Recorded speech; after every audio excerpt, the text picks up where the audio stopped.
the office and sort of desks and things like that, I believe, or certainly office equipment anyway. And Doug, a huge enthusiast. Padmore fastest in the 130, high 132s. Lyons second in the mid 133s.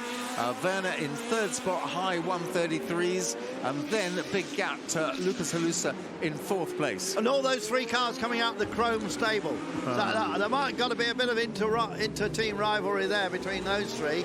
I think Werner's driven for them longer than anyone else.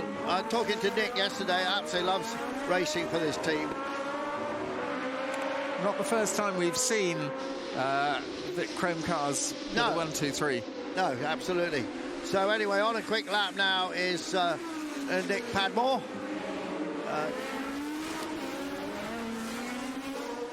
And in the Lotus 77.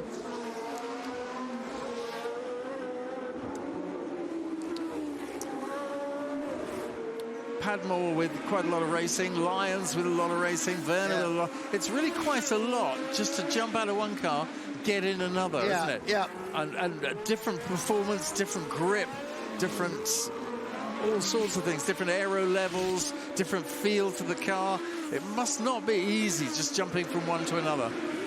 So we're talking about a category here when the designers are starting to work, particularly at Lotus, on full downforce with the high aero cars, and but this was just before this, and the 77 of the car, the great Gunnar Nilsson, of course, died of cancer, and the Swede, he raced this particular car that Padmore is in, had a couple of podiums in that, in Spain and Austria, and I think Mario Andretti also used this car to win in Japan in 76, when Hunt, of course, won the World Championship, and Nicky pulled off.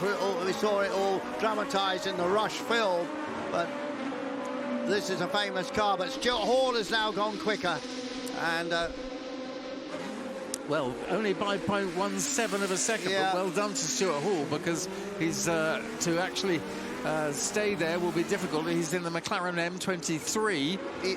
There's the Team Lotus car, Marco Werner, and behind it is Nick Padmore trying to thread his way past one of the Penskes. There's about 2 or 3 Penskes, 2 in this race, of Stanley Fulton and Matthew Wrigley.